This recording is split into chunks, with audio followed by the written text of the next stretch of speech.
Good afternoon students. I am going to start the chapter of aldehydes, ketones and carboxylic acid. First of all, I will tell you what is common in these compounds. So, carbonyl carbon is common in these compounds. What is a carbonyl carbon? C double bonded to oxygen is known as carbonyl carbon. If on both the sides of this group we have two hydrogen atoms, it forms formaldehyde, which is the first member of aldehyde series. This is the first member of aldehyde group. Besides this, if you have got two alkyl groups attached to both these carbon, it forms ketone. Now this alkyl groups could be same or they can be different. Other option is that you have got an alkyl group on one side, and on the other side you have got a hydroxyl group. Then this class of compounds are known as carboxylic acid. So let us now study the structure of carbonyl carbon. What is the structure of carbonyl carbon? You can look over here. This is carbon which is double bonded to oxygen. Now carbonyl carbon is sp2 hybridized. It is sp2 hybridized. Now you can say that in sp2 hybridized orbital there are three hybrid orbitals. You have studied about it in class 11. It has got three hybrid orbitals, 1s and 2 of p. So out of these three hybrid orbitals, 3 sigma bonds are formed. See, this is one sigma bond, another one, and this is the third. So carbonyl carbon has got 3 sigma bonds and 1 pi bond. And you know that pi bond is formed by lateral overlap of p orbitals. So this carbon pi bond, this is the pi bond which is formed between carbon and oxygen. The pi bond has got two lobes. So if I draw over here like this, pi bond has got two lobes, and these two lobes, one is above the plane and another lobe is below the plane. So the structure of carbonyl carbon is trigonal planar. It is trigonal planar in structure, and the bond angle is 120 degree. So 120 degree of bond angle, 120 degree. Structure is trigonal planar. Hybridization is sp2 hybridized. It has got 3 sigma bonds and 1 pi bond. So this is the structure of carbonyl carbon, and because of different atoms on both the sides of the carbonyl carbon, we get different types of organic compound. If you have got hydrogen on one side and a hydrogen or alkyl group on the other side, it forms an aldehyde. If it has got two alkyl groups on both the sides, then it forms ketone. But if it has got a hydroxyl group on one side and a hydrogen or an alkyl group on the other side, it forms carboxylic acid. So now we are going to study about Now we are going to discuss about preparations of aldehyde. Some of the preparations you have already studied. So the first one that you have already studied is from alcohol. How can we prepare aldehydes from alcohols? So there are two methods. One is by mild oxidation of alcohols, and for mild oxidation you need a mild oxidizing agent which will stop the reaction at aldehyde level and will not carry forward it till carboxylic acid. So the mild oxidizing agent could be CrO3, it could be PCC. PCC is pyridinium chlorochromate complex. So when we react a primary alcohol with this mild oxidizing agent, primary alcohol is converted to an aldehyde. You have studied just in the previous chapter. And the secondary alcohol will be converted to a ketone. But if we use a strong oxidizing agent like KMnO4, then KMnO4 will convert them to directly carboxylic acid. So we need to use a mild oxidizing agent and we cannot use a stronger one. Another method is by dehydrogenation of alcohol vapor, and for this purpose we can use heavy metal. So heavy metal could either be silver or we can use copper. So when vapors of alcohols are passed over this heavy metal at high temperature 573 Kelvin, then again the primary is converted to an aldehyde and a secondary alcohol vapor is converted to a ketone. And you have also studied that a tertiary alcohol vapor will undergo elimination reaction in the previous chapter. So this was the second method. Now we come to the third method. So this is the third method also you have studied in class 11th. This is from alkene. Now we are coming to hydrocarbon, how we can use hydrocarbon to form aldehydes. So from alkenes, and that process is known as ozonolysis. So what is ozonolysis? When an alkene, let us take up this example. When an alkene is made to react with ozone, in first step it forms an ozonide. How do we write the step then? CH, we will break the bond between these two, double bond we will break. We'll write like this. And this is what an ozonide is. I told you it's like temple like structure.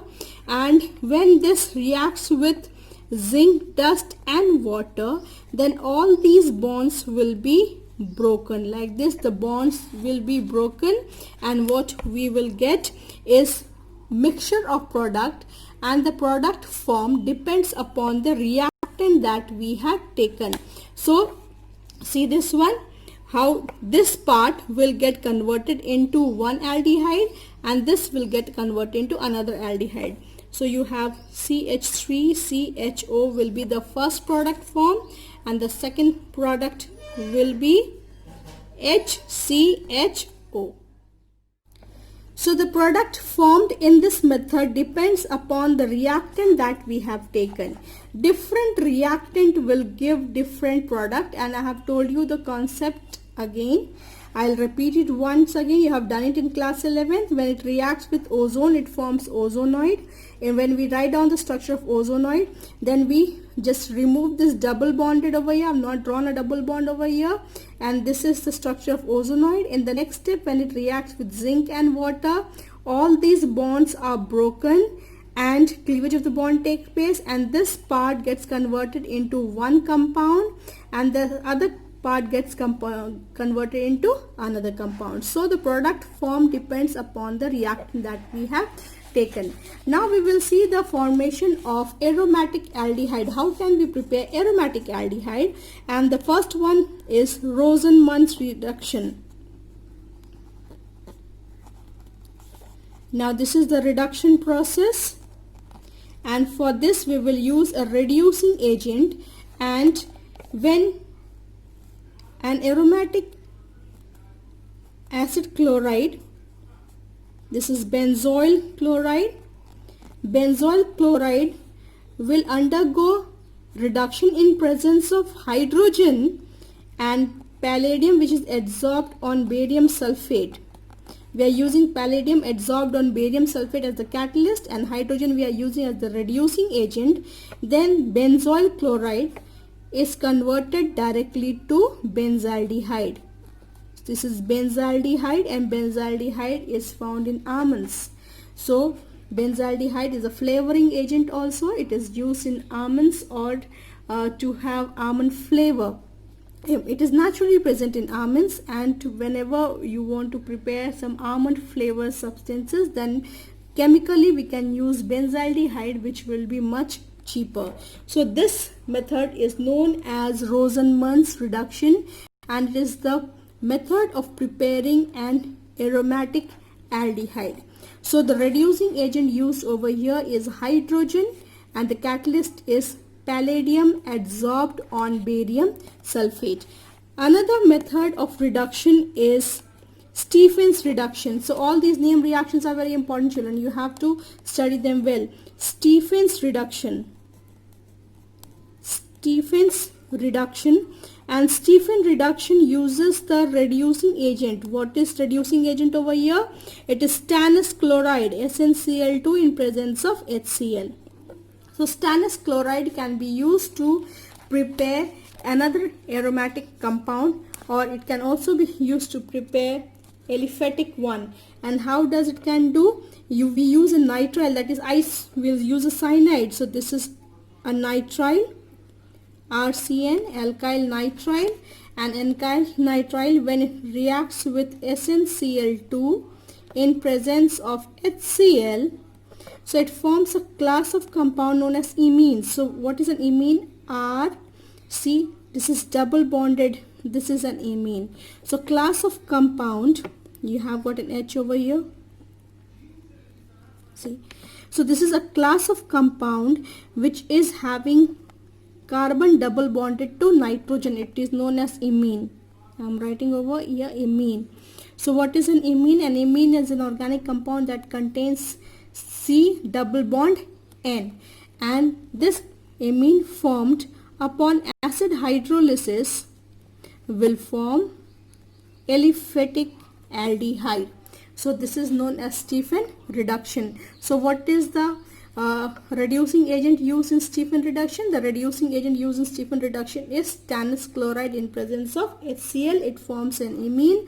What is an imine? It is an organic compound containing carbon double bonded to nitrogen, and this imine formed upon acid hydrolysis will get converted into an aldehyde.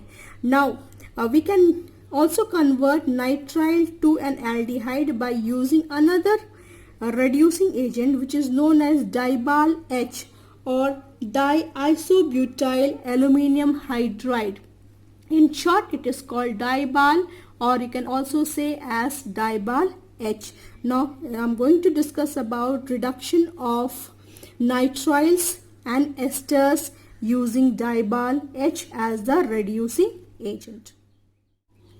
So Dibal H is another reducing agent, and its full form is diisobutyl aluminium hydride. So what is isobutyl aluminium hydride? It is used as a mild reducing agent. Mild reducing agent, and it is known for what it cannot do. What it cannot do. Yeah, I'm repeating my words. It is known for what it cannot do. So Dibal, if you have got a compound like this over here, it is having a nitrile and a double bond. Then when we use a Dibal, it will remain, this double bond will remain unaffected, and the other part will get converted to an aldehyde. So this is its best use. Another thing is that it can also convert esters to aldehyde. It can convert aldehyde to primary alcohol, and it can also reduce ketones to secondary alcohol. It can do these three, and the fourth one is we had already discussed about it. Can convert a nitrile to an aldehyde. So these are the things it can do. So it cannot convert nitrile directly to, but we can get converted nitrile to amine, and then the hydrolysis of amine will give you the aldehyde, as you have seen in case of a Stephen reduction. So let us talk about Dibal more. So if you have got an ester like this is an ester,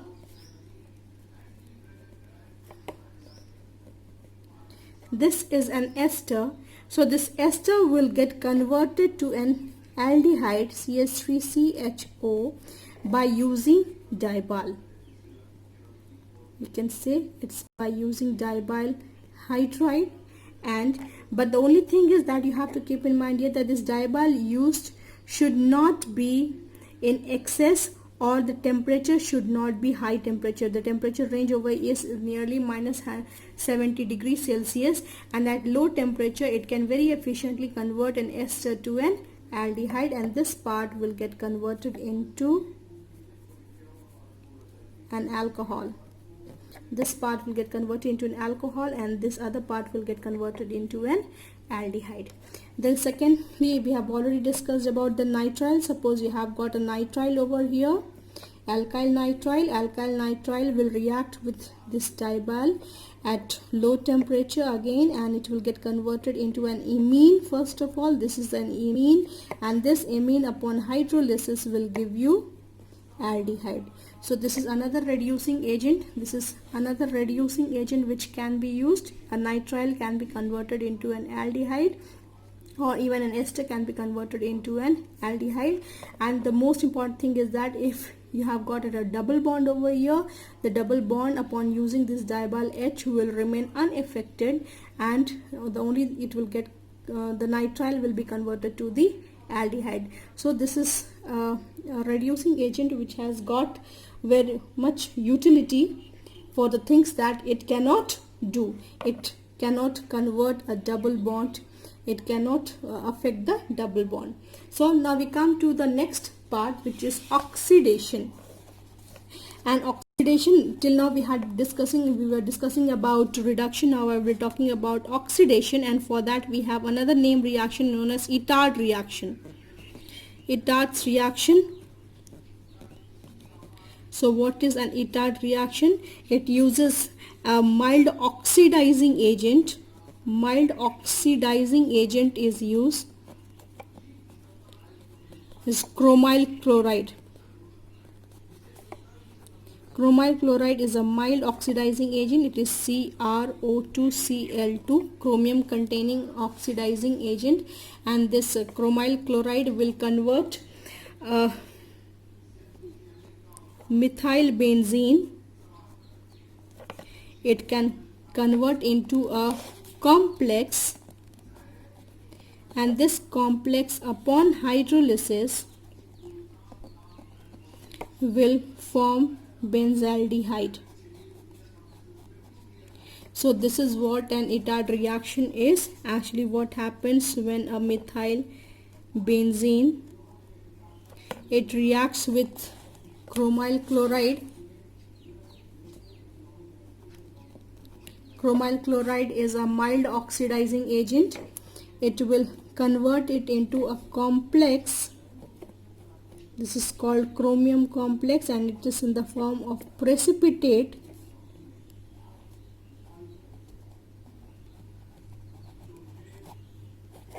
This is the complex, and it is in the form of precipitate, and this chromium complex upon hydrolysis will form benzaldehyde.